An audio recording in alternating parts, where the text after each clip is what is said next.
자, 좋습니다. 그럼 이제 다시 신라 얘기로 돌아가 볼게요. 자, 근데 여러분, 신라가 삼국통일하는데 가장 큰 공을 세운 사람이 누구일까요? 그렇죠. 신라가 당나라와 동맹을 맺지 못했더라면은 아마 신라가 삼국을 통일하기는 힘들었겠죠. 이 신라가 당나라와 동맹을 맺는데 결정적인 역할을 했던 김춘추. 이 김춘추가 신라의 삼국 통일에 가장 큰 공을 세운 사람으로서 왕이 되었다 그랬어요. 무슨 왕? 무열왕. 그렇죠. 자, 그래서 신라의 역사는요, 무열왕 이전과 무열왕 이후로 나눌 수가 있대요.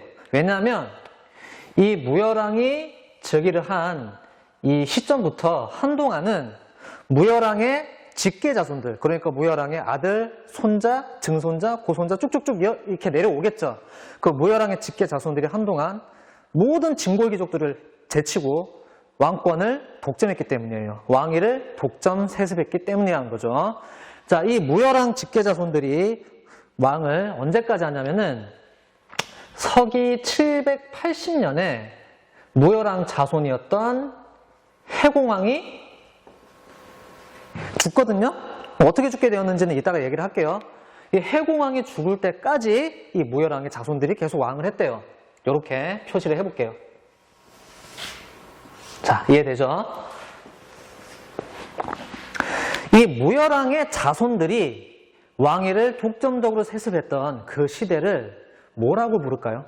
자, 교과서 23쪽에 나와 있어요. 찾아보세요.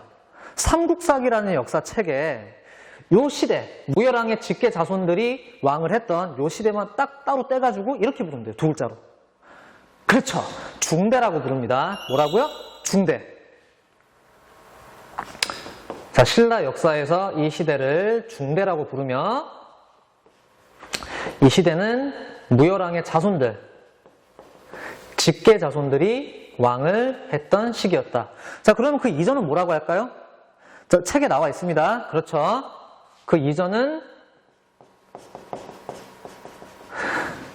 상대라 부르고요. 그 이후는 뭐라고 할까요? 그렇죠. 해공왕이 죽은 뒤부터 신라가 망할 때까지는 하대라고 부릅니다. 이 중대와 하대는 많은 부분에서 차이가 있는데요.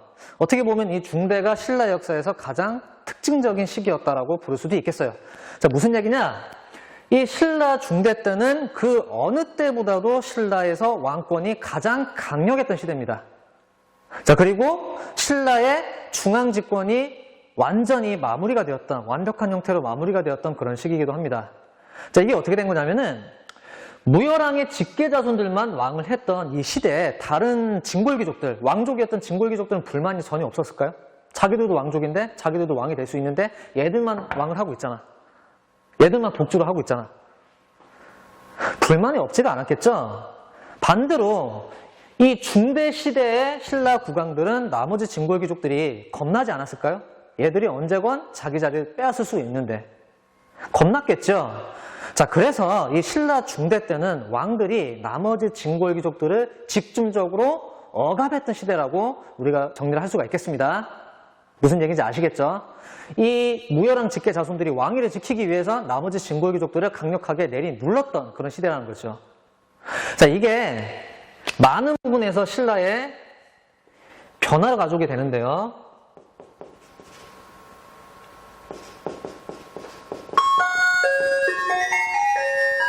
자, 신라는 원래부터 왕권이 점점 강해져 오기는 했지만 그럼에도 불구하고 국정을 운영을 할 때 왕 혼자서 결정을 내리지 않고요. 이 귀족들끼리 함께 모여가지고 협의를 했대요. 그 회의가 있었죠. 귀족들 회의가 있었어요.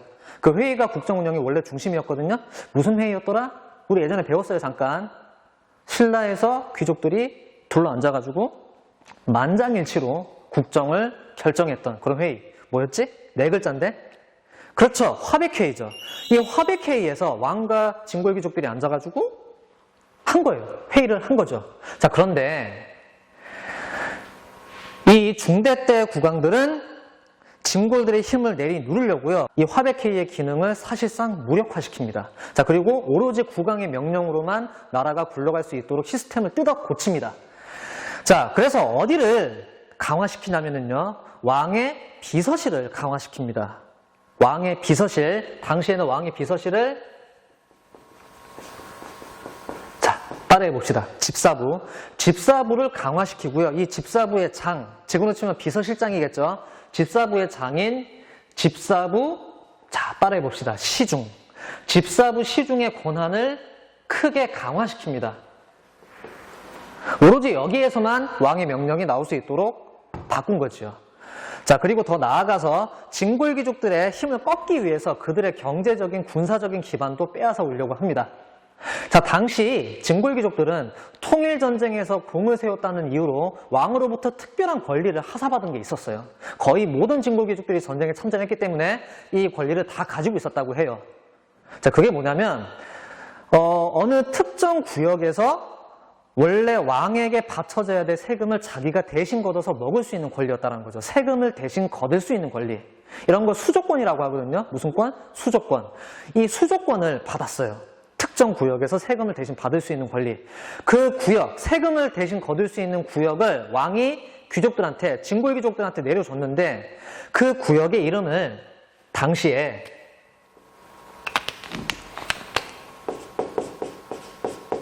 노급이라고 불렀대요. 자, 따라해 봅시다. 노급, 굉장히 중요합니다. 자, 그런데 이 노급은 아까도 얘기했다시피 세금을 거둘 수가 있는데 여기에 덧붙여서 더 특별한 걸 거둘 수가 있었어요. 그게 뭐였느냐? 이 노급 구역 안에 살고 있는 백성들의 노동력을 강제로 징발할 수 있는, 무상으로 징발할 수 있는 권리까지 함께 받았던 거예요. 노동력도 거둘 수 있다. 이용할 수 있다라는 거. 자, 대단한 권리죠. 마치 이 노급이라는 구역 안의 백성들을 그 구역의 작은 왕인 것처럼 다스릴 수 있는 권리였고요. 이 노동력이라는 게 사실은 유사시에는 군사력이 될 수도 있잖아요. 예를 들어서 어느 진골귀족이 왕에게 불만을 가져서 불만을 품고 있어가지고 반란을 일으켰어. 그때 이 노급을 통해서 노동력을 군사력으로 바꿔가지고 끌고 나올 수가 있는 거예요. 이게 장기적으로 봤을 때 왕권에 굉장히 강력하게 저항할 수 있는 하나의 무기가 되었겠죠. 자, 그래서 이 중대시대의 왕들은 노급을 폐지합니다. 전격적으로 폐지합니다. 좀 너무하기도 하죠. 통일전쟁 과정에서 공을 세웠다고 노급을 줘놓고서는 이걸 다시 빼앗았어요. 자, 그런데 완전히 빼앗아버리면 문제가 생기니까 노급을 폐지한 대신에 그와 비슷한 걸 대신 새로 내려주게 됩니다. 이 노급을 대신해서 새롭게 내려준 권리를 관료전이라고 불렀어요. 이 관료전을 새로 지급했다. 요걸 잘 기억을 해두기 바랍니다. 이 관료전은 노급과 달리 노동력은 징발할 수가 없었어요. 오로지 세금만 거둘 수 있었다. 세금만 수취할 수 있었다. 자, 노동력을 거둘 수 있는 권리가 빠진 거죠. 자, 그러니까 이 진골귀족들이 가지고 있는 크게 두 가지 재산, 세금과 노동력 중에서 절반은 뚝 떼가지고 없애버린 거예요. 자, 이렇게 진골귀족들을 억압하는 시대였다. 이걸 통해서 왕권을 극대화시킬 수 있었던 거죠. 자, 그리고 하나 더 얘기해야 될 중요한 점이 있는데요. 자, 이건 앞으로도 고려시대도 그렇고 조선시대도 그렇고 현대사에서도 마찬가지예요. 계속 나오는 패턴이에요. 통치자가 자기의 권력을 강화시키기 위해서 자기의 유력한 경쟁자들을 누르려고 해요.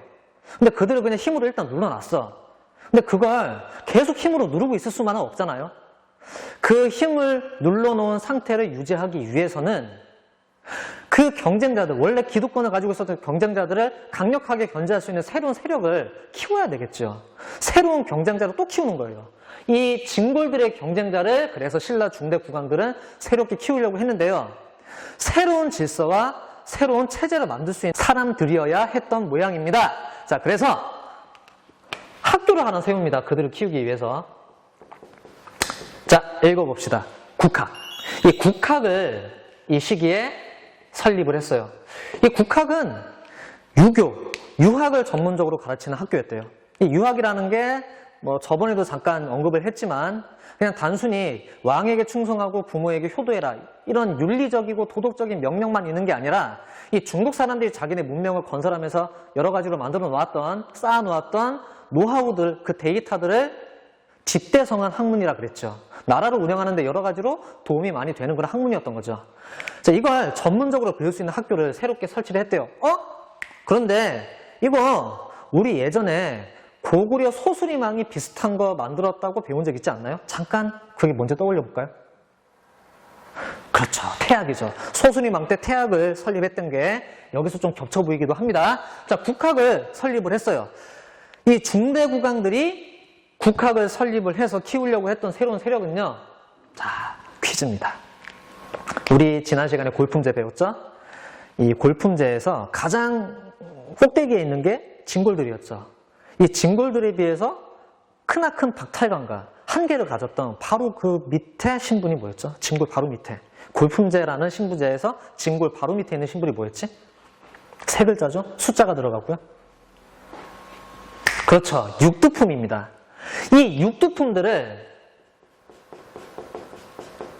국학에 입학을 하게 해서 열심히 이 유학이라는 당시로서는 가장 선진적이었던 학문을 연마하도록 해서 중요한 역할에 쓰려고 했던 거죠. 육두품을 중용하고 육성해서 진고를 견제하도록 만들려는 하나의 방법이었다는 거죠. 자, 이런 식으로 진고를 억압하고 육두품을 키우면서 신라 중대는 그 어느 때보다도 왕권이 강력했던 시기가 되었습니다. 자, 그리고 그와 더불어서 중앙집권이 완전히 잘 진행이 돼가지고요. 이제 국왕은 각 지역의 족장들을 신경 쓸 거 없이 직접 백성들을 하나하나 다 파악을 하고 그들에게 세금을 직접 걷고 그들의 노동력을 이용할 수가 있었다고 합니다. 자, 이걸 위해서는 백성들의 목록 그리고 백성들이 가지고 있는 땅의 목록이 정리가 돼야겠죠. 지금으로 치면은 인구조사 그리고 토지대장 이런 게 되겠습니다. 자, 신라는 몇 년에 한 번씩 이 조사를 시행을 해서 각 마을별로 문서로 정리해서 보관을 하고 있도록 했다고 하는데요. 그 문서의 이름이 교과서 어딘가에 나와 있습니다. 찾아보세요. 그렇죠. 자, 교과서 26쪽에 나와 있습니다. 자, 답이 뭐죠? 신라 촌락 문서가 되겠습니다. 자, 이 시기에 그 이전에도 작성을 했던 것으로 보이지만 이 시기에 신라 촌락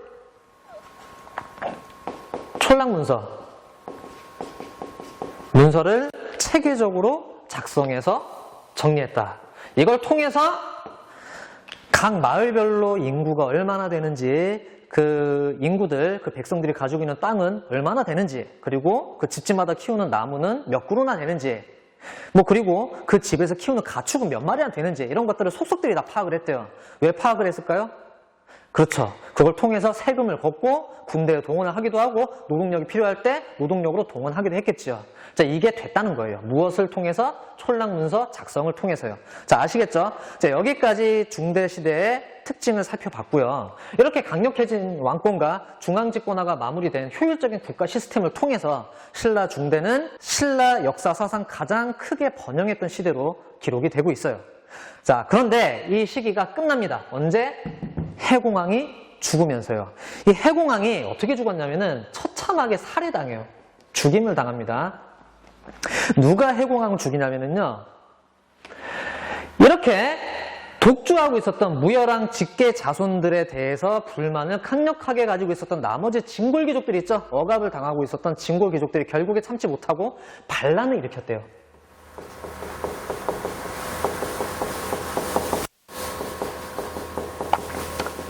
진골 귀족들이 반란을 일으키면서 해공왕의 살해가 되고요. 그 이후로 이 무열왕계 집안의 자손들은 더 이상 왕이 되지 못했다고 합니다. 자, 그럼 이제 누가 왕이 될까요? 이 무열왕 신라 중대 왕권을 무너뜨린 나머지 진골 귀족들이 사이좋게 가위바위보라도 해가지고 왕을 정했을까요? 그건 아니겠죠. 서로 치고받고 싸웁니다. 누가 진짜 실력자인지 이제 힘겨루기가 시작이 된 거예요. 그래서 매일같이 싸워요. 매일같이 싸우고 신라 수도 어디죠? 경주. 그 경주 금성, 그 금성에서 시가전이 계속해서 벌어지기도 해요. 엄청나게 혼란스러운 그런 상황이 되겠죠. 자, 이렇게 나라가 혼란스러워지다 보니까 신라가 이 중대 시기 동안에 쌓아 올렸던 모든 것들이 와장창 무너져 내리기 시작을 합니다. 자, 백성들의 삶이 피폐해지기 시작을 해요. 시스템이 엉망이니까 세금을 적당히 걷는 게 아니라 막 엄청나게 중구난방 마구잡이로 걷어들이기 시작을 하는 거예요. 이러니까 견디다 못한 백성들이 막 전쟁터에도 막 끌려나가기 싫고 하니까 이 백성들이 뭘 하냐면은요, 자기 삶의 터전을 가지고 도망칩니다. 도망쳐가지고 산속으로 숨어가지고 도적이 되는 거야. 자, 이런 도적들, 도망친 백성들이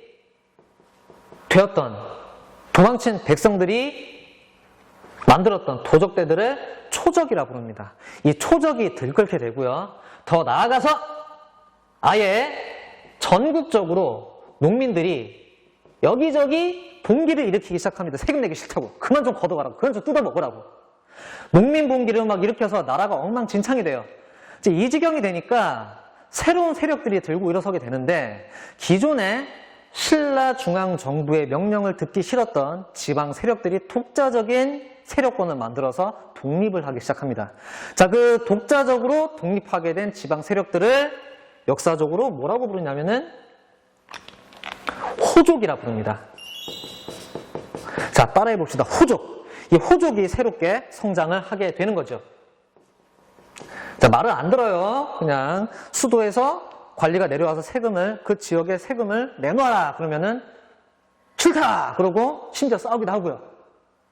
그리고 심지어 중앙군과 호족들 사이에 전투가 막 벌어지기도 했대요. 독자적으로 성을 쌓아가지고 방위를 하기도 하고요. 자, 이 지경이 되니까 이제 기존의 신라 질서에 불만을 가지고 있던 모든 사람들이 신라라는 나라로부터 등을 돌리기 시작을 하는 거예요. 자, 신라의 질서. 대표적으로 귀족들끼리까지 차등을 두었던 골품제를 들 수가 있겠죠. 이 골품제에 가장 강력하게 불만을 가지고 있었던 사람들이 누구냐? 그렇죠. 진골은 아니지만 진골보다 훨씬 더 높이 올라가고 싶었던, 진골만큼 올라가고 싶어 했던, 자, 따라해봅시다. 육두품. 이 육두품들이 불만을 많이 가지고 있었거든요. 중대까지는 그나마 희망이 있었어. 그런데 이 중대 왕권이 무너지면서 모든 게 다시 진골 위주의 세상이 되어버렸거든요. 얼마나 절망스러웠겠어요. 자, 그래서 일부 육두품들은 신라 중앙정부의 반기를 들고요, 이 지방의 호족들과 손을 잡기도 합니다. 호족들은 칼을 제공하고요, 육두품은 그들의 머리가 된 거죠. 공부를 많이 했으니까요. 호족들과 함께 육두품이 손을 잡기도 하고요. 자, 그리고 그와 더불어서 다음 시간에 얘기를 하겠지만, 당시에 새롭게 중국에서 들어온 불교가 있었어요. 자, 따라해 봅시다. 선종.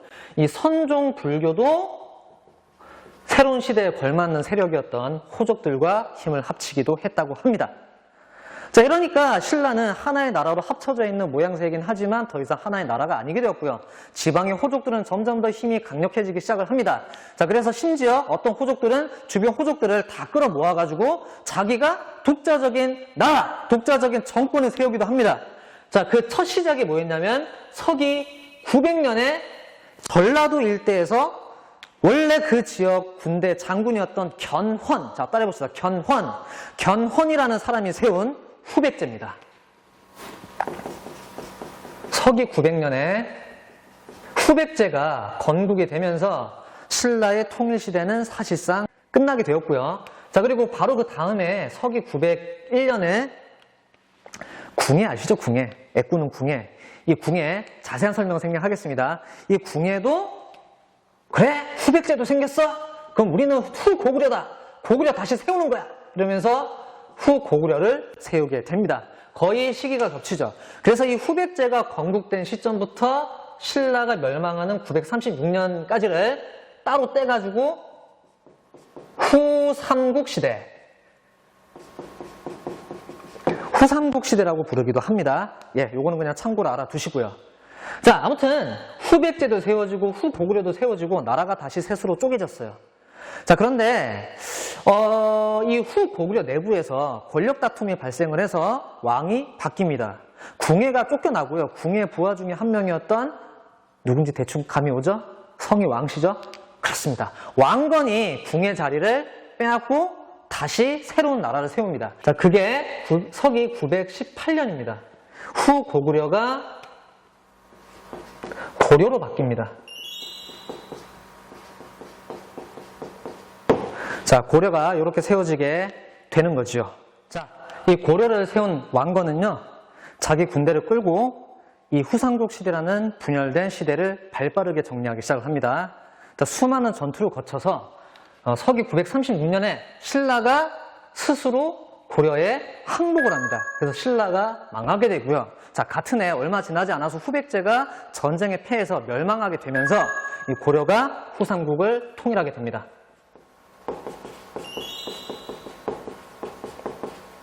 자, 이렇게 된 거예요. 자, 후삼국이 통일이 되면서 자연스럽게 이 신라에서 고려로 시대가 바뀌게 되는 거죠. 자, 이렇게 고려가 뭐 다른 후백제나 신라를 제치고 새로운 승자가 될 수 있었던 데에는 여러 가지 비결이 있었어요. 그 중에 하나가 뭐 있느냐? 개인적으로 왕권의 인품이 굉장히 뛰어났다는 얘기도 있고요. 이 왕건의 인품뿐이었겠어요? 고려라는 나라가 취했던 정책에서 다른 나라가 따라갈 수 없는 점이 있었대요. 그게 뭐였느냐? 패자에게 굉장히 관대했대요. 예를 들면 이 후백제의 견훤이나 후고구려의 궁예는 패자에 대해서 굉장히 가혹했대요. 뭐 항복해서 오면은 목을 베버리거나 뭐 잘 돼도 노비로 삼아버리는 거예요. 그냥 모든 걸 다 빼앗아 버리는 거죠. 그런데 왕건은 자기에게 스스로 항복해 들어온 호족들을 후하게 대접하면서 아주 높은 자리를 주면서 같이 끌고 가려고 했대요. 자, 이런 식으로 호족을 싸우려고만 드는 게 아니라 다른 호족들하고요. 호족들을 넓은 마음으로 포섭을 해서 자기 편으로 만들 줄 아는 여유가 있었다는 거예요. 자, 그래서 최후의 승자가 될 수 있었고요. 자, 특히 이 고려는 신라에 대한 태도도 그랬대요. 뭐 후백제나 그 이전의 후고구려는 신라에 대해서 굉장히 적대적이었거든요. 신라를 부정하고 태어난 나라들이었으니까. 그런데 고려는 신라에 대해서 굉장히 우호적이었대요. 그래서 신라가 싸우지도 않고 고려에 항복을 하게 되었던 거죠. 그렇게 될 수 있었던 거죠. 자, 그리고 하나 더. 발해가 망했죠. 후삼국 통일 직전에 발해가 망했어요. 이게 고려에 굉장히 큰 도움이 되었어요. 이게 되게 아이러니하죠. 자, 발해가 어떻게 망했냐면은 발해 주변에 유목민족들 중에서 자, 따라해 봅시다. 거란. 이 거란족이 힘이 강력해져서 요 시기쯤에 이 거란은 과거에 고구려에게 조공을 바치기도 했었던 그런 유목민족이죠. 이 거란족이 하나로 통일돼서 힘이 강력해지니까 발해가 버티지 못하고 망해버린 거예요. 자, 이 망해버린 발해 유민들, 이 발해 유민들이 옛날에 그 발해 땅에서 새로운 나라를 또 세우려고 저항운동을 시작하거나 아니면 거란에 흡수가 되거나 아니면은 이도저도 아니면은 남쪽으로 내려오게 되었는데요. 이 왕건이 발해 유민들을 후하게 대접하면서 적극적으로 끌어들였대요.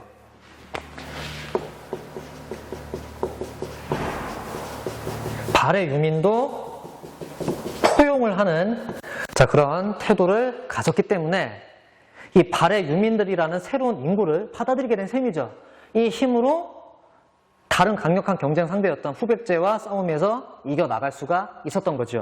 자, 그리고 마지막으로 아까 얘기했던 그렇죠. 신라와 싸우지도 않고 흡수를 할 수 있었다는 거. 자, 특히 과거의 주인이었던 신라를 싸움도 없이 스스로 항복을 받아서 흡수했다는 것은 이 고려에게 엄청난 정당성을 던져주게 되는 거예요. 수많은 호족들로 나뉘어져 있었던 이 한반도라는 조그만 세계를 고려가 다시 한번 통일을 한 거예요. 이 한반도라는 조그만 천하를 고려가 다시 통일을 해서 전체의 주인이 되었다고 내세울 수가 있었던 거죠. 자, 그래서 봅시다. 후삼국을 통일한 고려는요, 이 자신감을 하필이면 또 나라 이름도 고려야. 고려는 고구려의 다른 이름이기도 하죠. 고려는 옛 고구려를 공식적으로 계승했다 내세운 국가이기도 합니다. 이 고구려의 못다 이룬 꿈, 그렇죠? 독자적인 천하관. 독자적인 천하관을 한동안 내세우게 됩니다. 고려 국왕은 한동안 스스로를 천자 또는 황제라고 칭하기도 했다고 하죠. 자, 그리고 이 한반도 일대, 고려의 영토가 있는 한반도 일대를 중국이나 다른 세계와는 구별되는 독자적인 하나의 천하로 생각을 했대요. 분리해가지고요. 그때 당시에 뭐라고 불렀냐면은 중국 입장에서는 자, 따라해 봅시다. 해동 천하라고 불렀다고 합니다. 자, 다시 한번 따라해 봅시다. 해동천하. 자, 그리고 고려 국왕은 스스로를 해동천자라고 칭하기도 했다는 점. 자, 요거 잘 기억을 해두기 바랍니다. 자, 이렇게 삼국 통일과 함께 남북국 시대가 시작이 되었었는데, 자, 한동안 발해와 신라가 남북에 병존을 하고 있다가 발해는 이렇게 망하고요. 신라도 중대와 하대를 거쳐서 결국에 후삼국으로 나뉘어졌다가 다시 고려의 품 안으로 통일이 되었다는 그 과정을 살펴보았습니다. 어떻게 좀 배울만 했나요? 자, 굉장히 많은 내용들이 있지만 이것을 최대한 많이 간추리려고 노력을 했습니다.